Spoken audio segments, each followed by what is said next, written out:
Hello बच्चों, कैसे हो। आज हम पढ़ाएंगे त्रिकोणमिति के अनुप्रयोग और उसमें सबसे पहले पढ़ाएंगे आपको ऊंचाइयां और दूरियों के बारे में। ऊंचाई क्या चीज होती है, तो देखिए सबसे पहले ऊंचाई और उसकी दूरी की बात करें। जैसे ये कोई बिंदु है, इसे बोलते हैं बिंदु।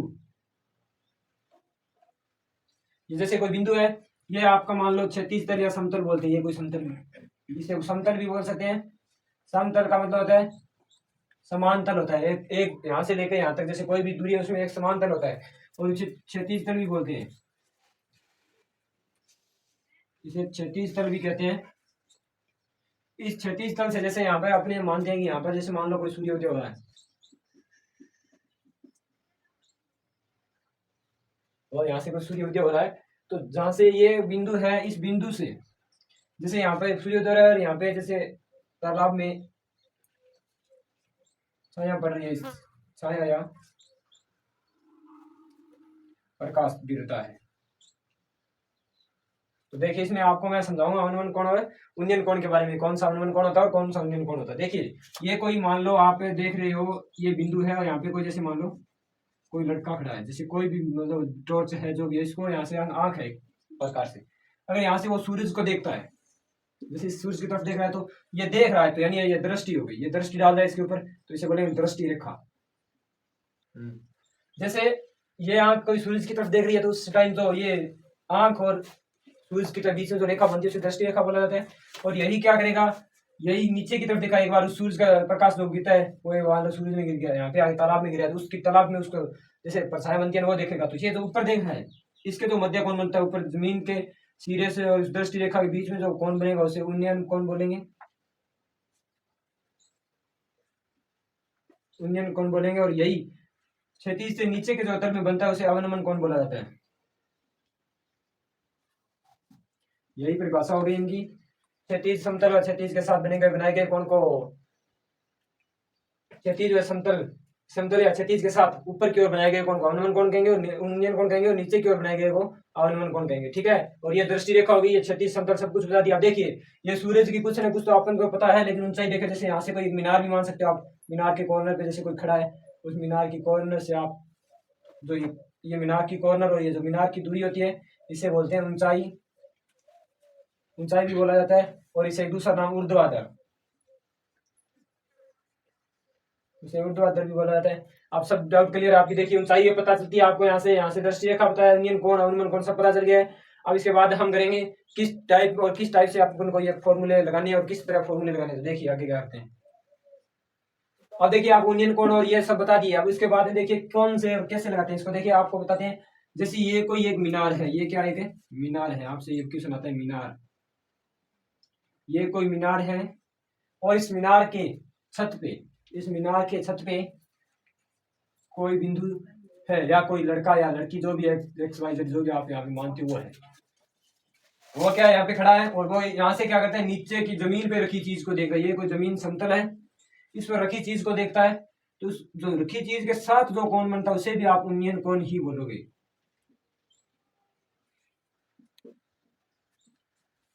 उसे भी आप उन्नयन कोण बोलोगे।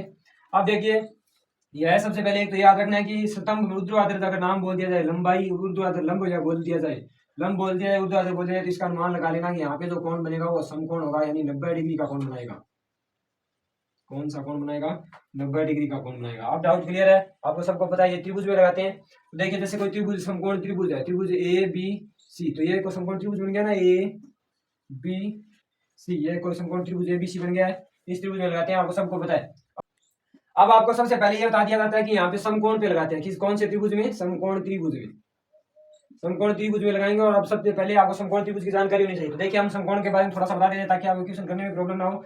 समकोण त्रिभुज इस टाइप से बनाते हैं, जैसे देखिए 90 डिग्री, एक साइड 90 डिग्री का कोण होता है, एक साइड 90 डिग्री का कोण होता है, 90 डिग्री के सामने जस्ट कर्ण होता है, 90 डिग्री के सामने जस्ट कर्ण होता है। अगर थीटा जिस सम्मुख भुजा के हो सामने, जिस भुजा के सामने होता है ना उसकी, जैसे यहाँ पे आप अगर थीटा दिया तो इसकी सहमुख, इस मुख के सामने जो भुजा होती है उसे लंब बोला जाता है हमेशा। ये ऐसे लंब हो गया, ये क्या हो गया, लंब हो गया। और एक अब जो बच गया पीछे, जैसे ये दूरी बच गई है, तो ये जो दूरी है वो आपकी हो जाएगी आधार, ये जो दूरी आपकी रहती है वो हो जाएगी आधार। अब लंब समकोण और अकर्ण के आधार के बारे में सब कुछ मालूम हो गया आपको। जैसे समकोण त्रिभुज ए बी सी है, समकोण त्रिभुज ए बी सी है, उसमें कर्ण है, लंब है, आधार है। इसका मतलब अब यहां से मतलब आपको क्या करना है, देखिए बोर्ड बनी। अब देखो, अब आपको करना है समकोण त्रिभुज बनाना है। उसमें आप लगाते कैसे, तो देखिए सबसे पहले फॉर्मूला आपको याद रखने के लिए योग्य बात बताते हैं आपको। कौन सा फॉर्मूला याद करना है? इस फॉर्मूला याद करना है, इसके लिए आपको करना है लाल बटा कक्का। लाल बटा कक्का, लाल बटा कक्का। इसका आप इंग्लिश वर्ड में भी लिख सकते हो, ज्यादा आपको हिंदी में काम नहीं है, इंग्लिश वर्ड में ही काम आएगा। जैसे LAL, जैसे रोशन लाल है, मदन लाल है, उसी टाइप में जैसे LA लाल होता है, कक्का का मतलब के ए। कक्का आपको ये लाल जो है कक्का है, ये आपको इंग्लिश वर्ड में नहीं, आपको इंग्लिश में अंदर लिखना है ताकि आपको समझ में आए। वैसे इसलिए याद रखना इसको, लाल बटा कक्का। इसमें सबसे पहले मान साइन का माना जाता है, उसके बाद कोस का माना जाता है, उसके बाद टेन का माना जाता है। और त्रिकोणमिति का मतलब यही है, आपको 8वें चैप्टर में पीछे बता दिया गया है। त्रिकोणमिति का मतलब यही है कि मान लो एक तो होता है इसके अंदर साइन थीटा होता है, दूसरा इसके अंदर होता है कोस थीटा, और तीसरा इसके अंदर होता है टेन थीटा। ये तीन त्रिकोणमिति अनुपात के कुछ मतलब अनुप्रयोग और उसके वर्ड है। उसका उल्टा दे, साइन का उल्टा होता है 1 बटा कोसेक थीटा, 1 बटा कोसेक थीटा होता है। उसका उल्टा होता है 1 बटा सेक थीटा, और इसका उल्टा होता है 1 बटे कोट थीटा। बोर्ड का देख लो रहा। यहाँ से आपको पता होना चाहिए एल का मतलब क्या है, के का मतलब क्या है। ए का मतलब के का मतलब कर्ण होता है, एल का मतलब लंब होता है, और यहीं पर आपको एक आधार दिखाई देता है ना, तो ए का मतलब क्या होता है? आधार। ए का मतलब क्या होता है? आधार। लंब कर्ण आधार। इससे आपको स्पष्ट रूप से परिमेय होती है, जिसे पाइथागोरस बोला जाता है।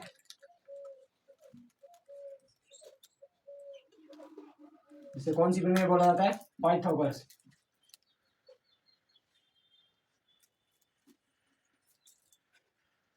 पाइथागोरस प्रमेय देखिए, तो पाइथागोरस प्रमेय सबसे पहले आपको लिखना होता है कर्ण की स्क्वायर बराबर आधार की स्क्वायर प्लस लंब की स्क्वायर। ये पाइथागोरस प्रमेय होती है, आपको याद करनी है। लंब की स्क्वायर कर्ण आधार, और इसको इसी तरह भी लिख सकते हो, के की स्क्वायर बराबर ए की स्क्वायर प्लस एल की स्क्वायर। ये याद होना चाहिए।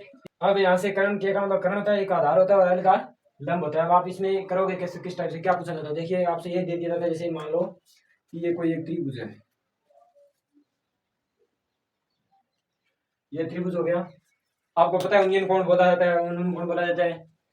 तो यहाँ पर अगर आपको 90 डिग्री का कोण दिया हो, यहाँ पर 90 डिग्री का कोण दिया, और ये भुजा आपको दे दी गई हो, ये भुजा आपको दे दी गई हो, और ये भुजा जैसे क्वेश्चन आता है कि कोई मीनार है, उसे या कोई एक आदमी खड़ा है, वहां से पतंग उड़ा रहा है, उस लंबी जो पतंग की डोरी है उसकी लंबाई जैसे मान लो 12 मीटर है, सेंटीमीटर है, जैसे लंबाई कितनी है?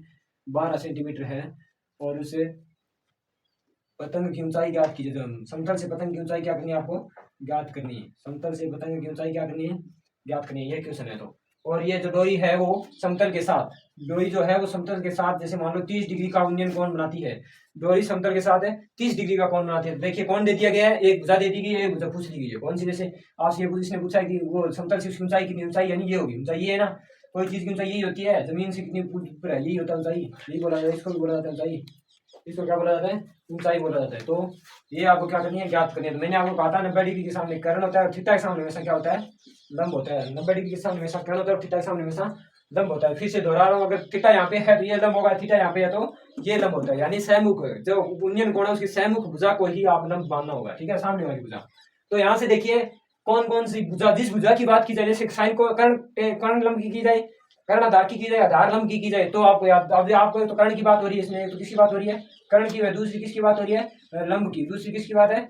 लंब की। एक कर्ण की बात की जा रही है और एक लंब की। तो यहाँ से आपको इस लाल बटा कक्का पे आना है, यहाँ से लंब और कर्ण को उठाना है। लंब और कर्ण, तो लंब और कर्ण कौन सा है? ये। तो ये सबसे पहला मान होता है साइन का होता है, सबसे पहला मान एस, फिर सी और T, S C T, sine cos tan, S C T बोला जाता है। एस सी टी पहला साइन का, दूसरा कोट का, फिर साइन का, कोस का और टेन का होता है। तो इसमें साइन की बात हो रही है ना, साइन थीटा की बात हो रही है। और साइन थीटा में आपको कर्ण और लंब चाहिए, तो लंब है एक तो साइन के अंदर, और एक क्या है? एल बटा के। अब थीटा की जगह आपको लिखना है किस टाइप से बोर्ड में? देखो आपको सबसे पहले ये लिखना है, के बराबर आपको दिया है 12, एल बराबर आपको ज्ञात करना है, थीटा बराबर आपको दिया है 30 डिग्री। यहाँ से लंब और कर्ण की बात हो रही है, तो ये लगाना है, ये फॉर्मूला लगाना है। और साइन का साइन रहता है, साइन का साइन रहता है, थीटा की जगह आपको 30 दिया था, आपको 30 पुट कीजिए, बराबर का निशान लगाना है। एल लंब क्या है? कुछ नहीं है, लंब आप एक्स मान लो, सीधा जो भी आपने देखा वो मान सकते हो। के कितना है? 12, और साइन 30 का मान होता है 1/2। साइन 30 का मान कितना होता है? 1/2 होता है। तो यहाँ से क्या लगोगे आप? 1/2 बराबर x/12। यहाँ से आपको सबसे पहले एक बात याद रखनी पड़ती है, इस प्रश्नावली के अंदर सबसे ज्यादा वज्र गुणा किया जाता है, सबसे ज्यादा वज्र गुणा किया जाता है। तो वज्र गुणा करेंगे तो इसका इसके साथ मल्टीप्लाई और इसका इसके साथ मल्टीप्लाई करेंगे तो 2 इंटू एक्स, तो 2 इंटू एक्स हो गया, बराबर का निशान लगा दिए, बराबर का लगा 1 इंटू 12, 1 इंटू 12, 12 एकम 12, 2 एक्स, 2 इंटू एक्स का यही रख ले ताकि जो गुणा में वो आगे जाए किस में होता है, भाग में होता है। तो एक्स बराबर कितना आ गया, 12/2, तो यानी 6। यहाँ से जो आपने लंब ज्ञात किया वो कितने मीटर है, 6 मीटर है। लंब कितना है, 6 है। ठीक है, इसी तरह आपको ज्ञात करना है, लंब पूछा जाए कुछ भी पूछा जाए तो इस तरह आपको ज्ञात करना होता है। एक सवाल और करवा देते हैं ताकि आपको सब डाउट क्लियर हो जाए। जैसे क्वेश्चन क्या है, क्वेश्चन किस टाइप से आता है, देखिए पहला क्वेश्चन, पहले मतलब अपन वैसे करवा रहे हैं, भूमि के एक बिंदु से, ये भूमि बना लिया आपने, भूमि के इस बिंदु से मीनार के सेंटर पॉइंट, मीनार जैसे यहाँ भूमि के एक बिंदु से, ये कोई भूमि का बिंदु है, ये भूमि का क्या कोई बिंदु है, इस जैसे यहाँ पे कोई मीनार बनाई गई, यहाँ पे क्या बनाई गई है, कोई मीनार है।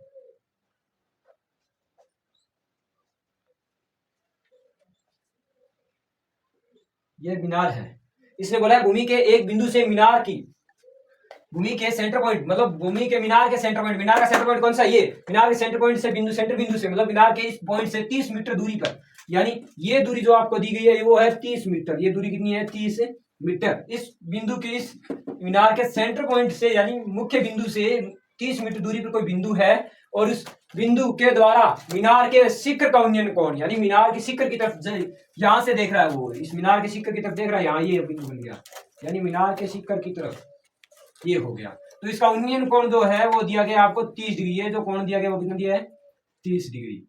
समझ में आया? दोबारा सवाल रिपीट कर रहा हूं, किसी भूमि के एक बिंदु से मीनार के पॉइंट, सेंटर पॉइंट से लेकर जो दूरी है वो 30 मीटर दूर है, ये बिंदु मीनार के सेंटर पॉइंट 30 मीटर दूर है और इस बिंदु से शिखर यानी ऊपर की तरफ देख रहा है, यानी कौन सा कोण बनता है, उन्नयन कोण। उन्नयन कोण कितना है, 30 डिग्री।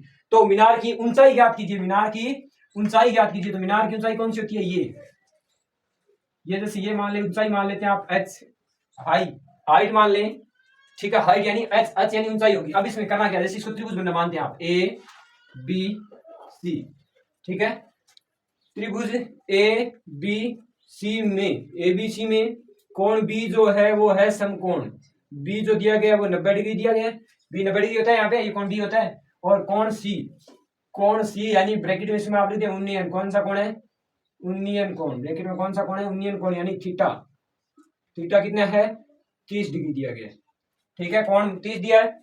और देखिए इसके बाद ऊंचाई पूछा है, ऊंचाई यानी ऊंचाई पूछा है, ऊंचाई यानी लंब होता है, ऊंचाई यानी क्या होता है, ऊंचाई यानी लंब,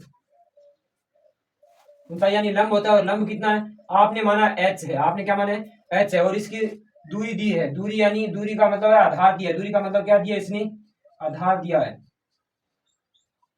दूरी का मतलब क्या इसने क्या दिया, आधार, और आधार कितना है, 30 मीटर। समझ में आया? अब यहां से देखिए लंब और आधार की बात हो रही है, वही सूत्र आपको याद रखना है, एल के ए। लंब और आधार की बात हमेशा किसमें होती है, मैंने कहा था एस सी और टी, साइन कोस और टेन, मतलब लंब की आधार की बात किसमें होती है, टेन थीटा के बराबर क्या होता है, टेन थीटा बराबर होता है, टेन थीटा बराबर क्या होता है, लंब बटे आधार, टेन थीटा बराबर होता है लंब बटे आधार, ठीक है।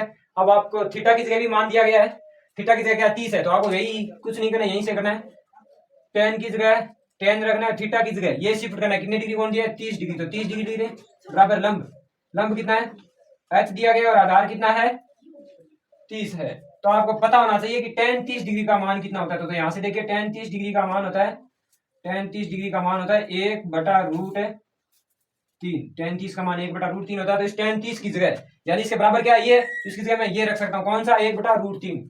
जैसे टेन 30 का मान 1/√3 होता है, लंब बटे आधार हो गया 1/3, इसकी जगह आप क्या रख सकते हो, 1/√3, और एच हो गया लंब और आधार हो गया 30। अब इसको वज्र गुणा करेंगे, वज्र गुणा करेंगे तो देखिए इसका इसके साथ और इसका इसके साथ, h√3, तो यानी 3√3h।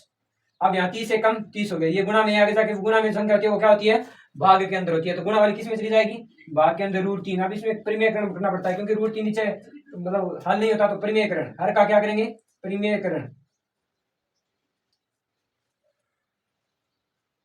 किसका परिमेयकरण करना पड़ता है, हर का। परिमेयकरण का अर्थ होता है अगर √3 + 1 होता तो √3 - 1 से गुणा करते ताकि a + b बन जाता है, रूट हट जाए। अब जैसे इसमें सिंबल √3 है तो सिंबल √3 से दोनों साइड गुणा करेंगे, तो 30 × √3, और √3 से दोनों साइड गुणा कर दिया और इससे नीचे √3 था। अब कोई रूट में अगर डबल संख्या हो तो रूट हटता है, और अंदर की जो संख्या बचती है वो अपन लिख देते हैं। तो देखिए √3 × √3 3 होता है, तो 30 √3 हो गया, कितना हो गया 30 √3। तो यहाँ से भाग देंगे 10 आता है, 30 3 आया 30, तो यहाँ 10 आ गया, 3 एकम 3 आगे 0 लगा दिया 10 हो गया। 10 लिख दिया, आगे क्या है √3 है, 10 √3 आता है खंबे की या स्तंभ की या जो बिंदु है उसकी ऊंचाई कितनी है 10 √3। तो आपने ये ज्ञात कर लिया है, तो कितना आ गया 10 √3। तो इसी प्रकार आपको नेक्स्ट क्वेश्चन करवाएंगे। और इसी तरह मतलब समकोण त्रिभुज में लगाते हैं, साइन कोस टेन का मान पता होना चाहिए, जो कोण दिया 60, और सबसे बेस्ट तरीका यही है 60 डिग्री का साइन का मान पता होना चाहिए, कोस का और टेन का 60 और 30 के लगभग, साइन 60 30 और 45 डिग्री के सवाल आते हैं, 90 में तो कुछ बहुत सा कम सही आता है, 90 डिग्री इसलिए कम आता है क्योंकि 90 डिग्री समकोण माना जाता है, इसीलिए 90 डिग्री कम आएगा। ये 3 मान याद रखना, ये सारणी आपको दूसरे मतलब वीडियो में आपको अवेलेबल करा दी जाएगी। अतः इस तरह आपको क्वेश्चन करना है। जय हिंद, जय भारत।